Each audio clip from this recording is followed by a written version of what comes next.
Hello दोस्तों। तो आज के इस वीडियो में हम लोग त्रिभुज का चौथा प्रमेय ट्रिपल एस समरूपता नियम के बारे में जानेंगे। आइए देखते हैं ट्रिपल एस समरूपता नियम कहता क्या है। ये कह रहा है यदि दो त्रिभुजों में एक त्रिभुज की भुजाएं दूसरे त्रिभुज की भुजाओं के समानुपाती हों तो इनके संगत कोण बराबर होते हैं, इसलिए दोनों त्रिभुज समरूप होते हैं। वह कह रहा है कि यदि यह एक त्रिभुज है, एक त्रिभुज ये है, तो इनकी जो संगत भुजाएं हैं, जैसे AB और PQ संगत है, BC और QR संगत है, AC और PR संगत है, तो इनकी जो संगत भुजाएं हैं वह समानुपाती हैं। मतलब क्या है, AB बटा PQ बराबर है BC बटा QR के और बराबर है AC बटा PR के। इतना दिया है। कह रहा है तब क्या होगा, तो इनके संगत कोण बराबर होते हैं। अगर इनकी संगत भुजाएं समानुपाती हैं तो इनके संगत कोण बराबर होते हैं, ये प्रूफ करना होगा। और चूंकि संगत भुजाओं का अनुपात बराबर है और हमने संगत कोण को बराबर सिद्ध कर दिया, तो त्रिभुज ABC और PQR क्या हो जाएगा, समरूप हो जाएगा। क्योंकि दो त्रिभुजों की समरूपता की कसौटी क्या है कि उनके संगत कोण बराबर होने चाहिए और उनकी संगत भुजाओं का अनुपात बराबर होना चाहिए। ठीक है, तो आइए इसको हम लोग प्रूफ करते हैं। तो सबसे पहला काम क्या होगा, क्या दिया गया है उसको लिखना। तो दिया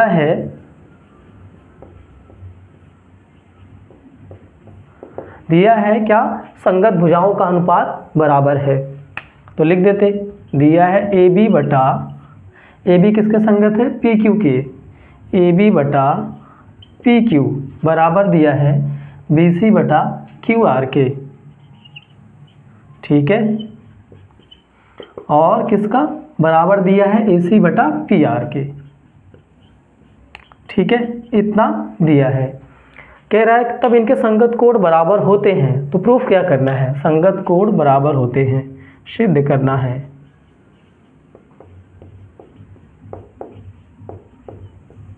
संगत कोण बराबर होते हैं, यानी संगत कोण कौन है, AP की संगत है, BQ की संगत है और CR की संगत है, ये बराबर होंगे।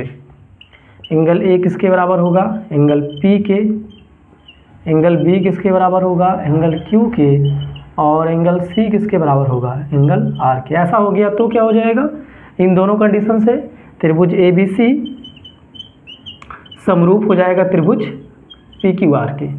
ठीक है, तो इसमें भी जैसा कि तीसरे प्रमेय में ट्रिपल ए समरूपता नियम में जैसा कि रचना किया था, इसमें भी सेम वैसा ही रचना करना पड़ेगा। रचना क्या करना पड़ेगा, AB लंबाई, AB के बराबर लंबाई को लेकर के हम यहाँ PQ पर कोई लाइन खींचेंगे। जैसे एक बिंदु मान लीजिए यहाँ पर M हो, एक बिंदु मान लीजिए यहाँ पर QN हो, तो जो PM है वह AB के बराबर है और जो PN है वह AC के बराबर है। फिर क्या करेंगे, M को N से मिला देंगे, ये रचना है। ठीक है, क्या किया हमने, PM बराबर AB खींचा, PM किसके बराबर, AB के बराबर, और PN किसके बराबर खींचा है, AC के बराबर। ठीक है, और फिर क्या किया है, और M को N से मिलाया है, M को N से मिलाया है। ठीक है, इतनी बात समझ में आ रही होगी, क्लियर है। अब इसका प्रूफ देखेंगे हम लोग कि इसको प्रूफ कैसे करेंगे। ये तो बेस था, इसका बन गया प्रूफ। देखिएगा, प्रूफ यानी कि प्रमाण, यानी कि उपपत्ति क्या होती है। तो कुछ आइडिया ले लीजिए। करना क्या है, हमें करना क्या होगा, पहला काम MN को BQR के समांतर प्रूफ करना है। किसी तरीके से यदि हम MN को QR के समांतर प्रूफ कर पाए तो लगभग कुछ बात बनेगी। कैसे करेंगे, ध्यान दीजिएगा। तो यहाँ पर देखिए AB बटा PQ दिया है और AC बटा PR दिया है। तो हम लोग क्या करते हैं, यहाँ से AB बटा PQ और AC बटा PR ले लेते हैं, दोनों बराबर हैं। तो वहाँ से AB बटा PQ बराबर AC बटा PR, ये कहाँ से, ये तो दिया है। ठीक है, फिर क्या कर सकते हैं, चूँकि AB के स्थान पे, यहाँ AB के स्थान पे PM लिख पाएंगे और AC के स्थान पे PN लिख पाएंगे। क्यों लिख पाएंगे, चूँकि हमें MN को QR के समांतर करना है, इस कारण से थोड़ा सा हम लोग अपना कुछ तरीका अपना रहे हैं। तो ए बी के स्थान पे क्या लिख दें, ए बी के स्थान पे हम पी एम लिख दें, बटे में क्या होगा पी क्यू तो वही रहेगा, बराबर ए सी के स्थान पे, ए सी कहाँ पर है, यहाँ ए सी के स्थान पे पी एम लिख पाएंगे, हाँ तो पी एम क्यों लिखा, क्योंकि पी एम ए बी के बराबर है और पी एन क्यों लिखा, ए सी के बराबर है, कहाँ से, रचना में हमने ऐसा ही किया है, ठीक है। अच्छा यहाँ देखिए जरा, पी एम बटा पी क्यू, पी एम बटा पी क्यू बराबर पी एन बटा पी आर, ऐसा आया। हम लोग डायरेक्ट यहाँ आधारभूत समानुपातिक प्रमेय का विलोम लगा पाएंगे, डायरेक्ट लगाना चाहें तो, लेकिन डायरेक्ट नहीं लगाएंगे, हम लोग कुछ और तरीके से लगाएंगे। एक काम करते हैं, क्योंकि हमें क्या चाहिए, हमें पी एम बटा एम क्यू बराबर पी एन बटा एन आर चाहिए। यदि किसी तरीके से पी एम बटा एम क्यू हो जाए और पी एन बटा एन आर हो जाए, ठीक है, तो क्या हो पाएगा, तो हम लोग यहाँ C B P T, converse of B P T, आधारभूत समानुपातिक प्रमेय का विलोम लगा देंगे, तो उससे एम एन समांतर हो जाएगा क्यू आर के, दूसरा प्रमेय, ठीक है। अब काम करें, अगर दोनों, अगर ऐसे ही है, अगर पी एम बटा पी क्यू और पी एन बटा पी आर में से एक घटा दें तो बात नहीं बनेगी। क्यों नहीं बनेगी, अभी देखिए आगे आइडिया आ जाएगा। इसका एक बार व्युत्क्रम लेना पड़ेगा, एक काम करते हैं, इसका व्युत्क्रम ले लेते हैं, व्युत्क्रम लेने पर तो एक बार यहाँ उल्टा लेंगे, तो फिर एक बार जो आएगा फिर उसका उल्टा ले लेंगे, ठीक है। तो उल्टा क्या होगा इसका, पी क्यू बटा पी एम बराबर पी आर बटा पी एन, इतनी बात समझ में आ रही होगी। अब एक काम करेंगे, दोनों पक्षों में से एक घटा देंगे, पी एम पी क्यू क्या है पूरा, उसमें से पी एम घटाएंगे तो क्या बचेगा, एम क्यू बचेगा, ठीक है। और यहाँ भी पी आर क्या है, पूरा लाइन है, उसमें से पी एन घटाएंगे कौन बचेगा, एन आर बचेगा। तो दोनों पक्षों में से एक घटाने पर, दोनों पक्षों में से एक घटाने पर, एक घटाने पर घटा देते, पी क्यू बटा पी एम -1 पी आर बटा पी एन -1 होगा। अब यहाँ गुणा कर लेंगे, P Q minus P M बटा क्या हो जाएगा पी एम बराबर, यहाँ भी गुणा कर लेंगे, P R minus P N बटा कितना होगा पी एन होगा। अब यहाँ चित्र में देखिएगा, P Q minus P M, P Q में से पी एम घटा दें क्या बचेगा, एम क्यू बचेगा, तो लिख पाएंगे एम क्यू, नीचे जो पी एम है वही रहेगा। यहाँ पी आर में से पी एन घटा देते हैं क्या बचेगा, एन आर बचेगा, तो यहाँ आ जाएगा एन आर बाई कितना होगा पी एन हो जाएगा, ठीक है। चूँकि व्युत्क्रम लिया था तो दोबारा व्युत्क्रम ले लेंगे, पुनः व्युत्क्रम लेने पर तो क्या हो जाएगा, पी एम बटा एम क्यू बराबर पी एन बटा एन आर हो जाएगा, क्लियर है। पी एम बटा एम क्यू बराबर पी एन बटा एन आर, यहाँ दिख रहा होगा। तो क्या हो रहा है, एक लाइन है जो त्रिभुज की दो भुजाओं को बराबर अनुपात में बांट रही है, तो यह तीसरी भुजा की क्या होगी, समांतर होगी, आधारभूत समानुपातिक प्रमेय के विलोम से। तो आगे देखिएगा, आधारभूत समानुपातिक प्रमेय के विलोम से क्या हो जाएगा, लाइन जो है एम एन वह समांतर हो जाएगा क्यू आर के, ठीक है। तो हमने समांतर कर लिया, क्लियर। और समांतर है तो क्या हो जाएगा, ये इसके समांतर हुआ, तो यहाँ से कोण एम क्यू के बराबर हो जाएगा, कोण एन आर के बराबर हो जाएगा। नाइन्थ का थ्योरम, यार दो समांतर रेखा को तिर्यक रेखा कट कर रही होगी तो संगत कोण बराबर होते हैं, क्लियर है। तो यहाँ से क्या हो जाएगा, एंगल एम बराबर हो जाएगा एंगल क्यू के, और जो एंगल एन है वह बराबर हो जाएगा एंगल आर के। इसे कोई नाम देते हैं, एक नंबर नाम देते हैं या, ठीक है। इतनी बात समझ में आ रही होगी।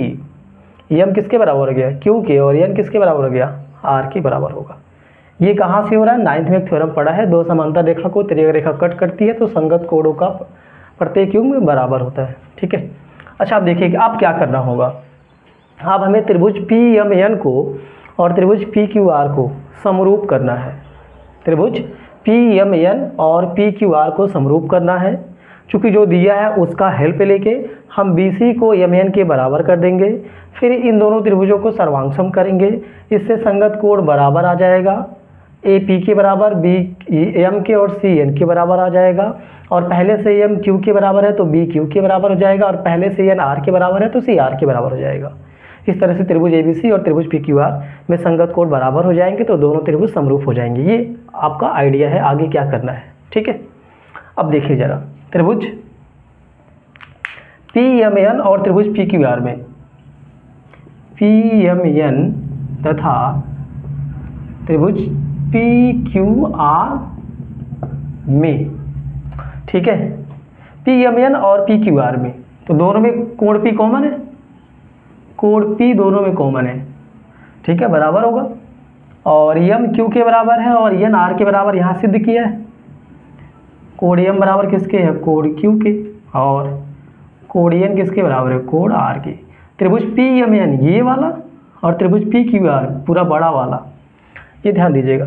तो कोण P छोटे वाले में भी है और इसमें भी है, और इसका M इसके Q के बराबर है, यहाँ प्रूफ किया है, और इसका N इसके R के बराबर है, यहाँ पे प्रूफ किया है। ठीक है। तो दोनों में क्या है, तीनों कोण बराबर हैं। ट्रिपल ए समरूपता नियम से दोनों त्रिभुज क्या हो जाएंगे, समरूप हो जाएंगे। तो ट्रिपल ए समरूपता नियम से, समरूपता नियम से क्या हो जाएगा, त्रिभुज PMN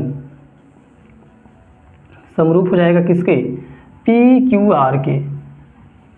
ठीक है। और ऐसा हो गया तो संगत भुजाओं का अनुपात क्या होता है, बराबर। तो समरूप त्रिभुजों की संगत भुजाओं का अनुपात बराबर होता है। तो PQ छोटे का PM बड़े का PQ, छोटे का PN बड़े का PR, छोटे का MN बड़े का QR क्या हो जाएगा, बराबर होगा। तो यहाँ से लिख पाएंगे PM बटा PQ बराबर PN बटा PR, PN बटा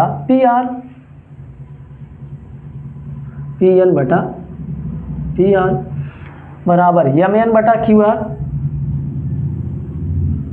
ये कहाँ से, बाई CPST।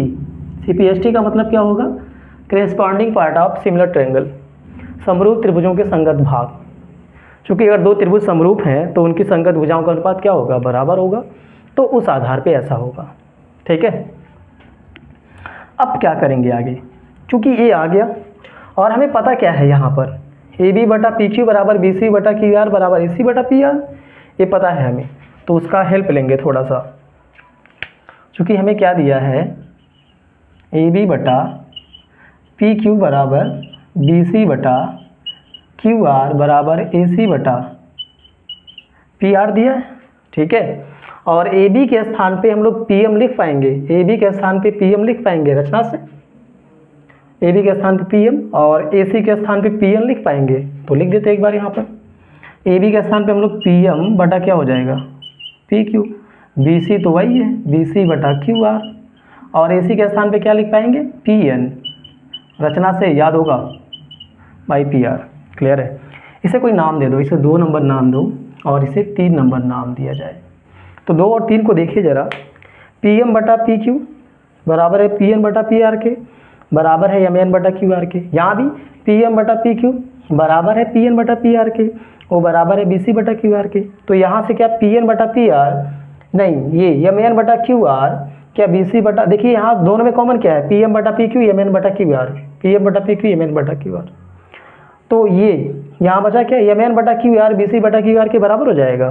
जाहिर सी बात है बराबर हो जाएगा, क्योंकि सब आपस में बराबर है। तो समीकरण 2 और 3 से, 2 और 3 से ये कहाँ से लिया है, ये दिया है, ये कहाँ से आया, ये दिया है। ठीक है। तो 2 और 3 से क्या हो जाएगा, MN बटा QR बराबर हो जाएगा BC बटा QR की। तो QR से QR कैंसिल हो जाएगा।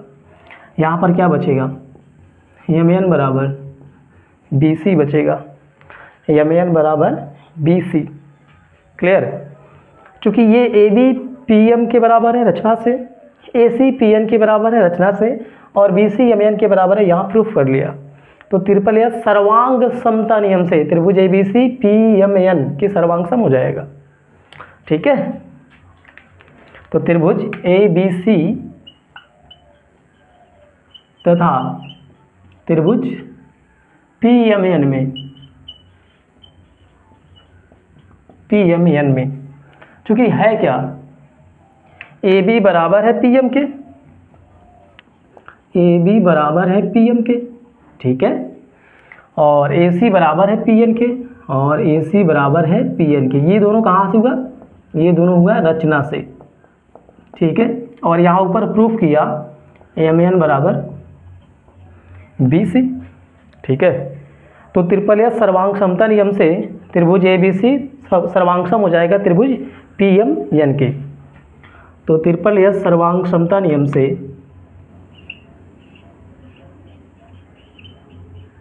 सर्वांग समता नियम से क्या हो जाएगा, त्रिभुज ए बी सी सर्वांगसम हो जाएगा त्रिभुज पी एम एन के। और यदि सर्वांगसम हो गया तो सर्वांगसम त्रिभुजों के संगत कोण बराबर होते हैं। तो यहाँ से क्या हो जाएगा, देखिएगा यहाँ पर त्रिभुज ए बी सी सर्वांगसम है त्रिभुज पी एम एन के, त्रिभुज ए बी सी सर्वांगसम है त्रिभुज पी एम एन के। तो कोण ए पी के बराबर, बी एम के बराबर, सी एन के बराबर हो जाएगा। ठीक है, तो इससे कोण ए पी के बराबर हो जाएगा, कोण बी एम के बराबर हो जाएगा, और कोण सी कोण एन के बराबर हो जाएगा। क्लियर। और आपको याद होगा यहाँ पर यम पहले से क्यू के बराबर है, यम किसके बराबर है, क्यू के। तो यहाँ से बी एम के बराबर है और यम क्यू के बराबर है, तो जाहिर सी बात है बी क्यू के बराबर हो जाएगा। यहाँ पर देखिए जरा, ए पी के बराबर है तो ठीक ही है, ए पी के बराबर है, बी एम के बराबर है, और यहाँ बी एम के बराबर है और एम किसके बराबर है, क्यू के। तो यहाँ से क्या बी क्यू के बराबर हो जाएगा, जाहिर सी बात है। इसको कोई नाम दे दे, इसको 4 नंबर नाम दे देते हैं। तो समीकरण 1 और 4 से देखिए तो हो क्या जाएगा, ए तो पी के बराबर ही रहेगा, बी किसके बराबर हो जाएगा, क्यू के, और यहाँ देखिए सी एन के बराबर है और एन आर के बराबर है। तो जाहिर सी बात है सी किसके बराबर हो जाएगा, आर के बराबर हो जाएगा। एंगल सी किसके बराबर हो जाएगा, एंगल आर के। क्लियर। और ध्यान से देखिए प्रूफ क्या करना था, ए पी के बराबर, बी क्यू के बराबर और सी आर के बराबर, संगत कोण बराबर हो गए। त्रिभुज ए बी सी और त्रिभुज पी क्यू आर के संगत कोण बराबर हो चुके हैं, इसलिए त्रिभुज ए बी सी क्या हो जाएगा, इसलिए त्रिभुज ए बी सी, इसलिए त्रिभुज ए बी सी समरूप हो जाएगा त्रिभुज पी क्यू आर के। और प्रूफ क्या करना था, तो यहाँ पर दिख रहा होगा प्रूफ यही करना था। क्लियर है। तो इस तरीके से हम लोग ट्रिपल एस समरूपता नियम को भी आसानी से प्रूफ कर पाएंगे। क्योंकि देखने में थोड़ा बड़ा है, बस अगर कॉन्सेप्ट याद हो जाए, पहली बार क्या करना है, पहला काम होगा एम एन को क्यू आर के समांतर प्रूफ करना, तो ये प्रोसेस अपनाया। दूसरा काम क्या होगा, दूसरा काम होगा त्रिभुज पी एम एन और त्रिभुज पी क्यू आर को समरूप सिद्ध करना, दूसरा काम हो गया। तीसरा काम क्या होगा, तीसरा काम होगा ए बी सी को पी एम एन के सर्वांगसम करना, तीसरा हो जाएगा। तो जो प्रूफ करना था वहाँ से आसानी से प्रूफ हो जाएगा, 1 से 2 बार प्रैक्टिस करने की आवश्यकता है। तो इस वीडियो में इतना ही, धन्यवाद।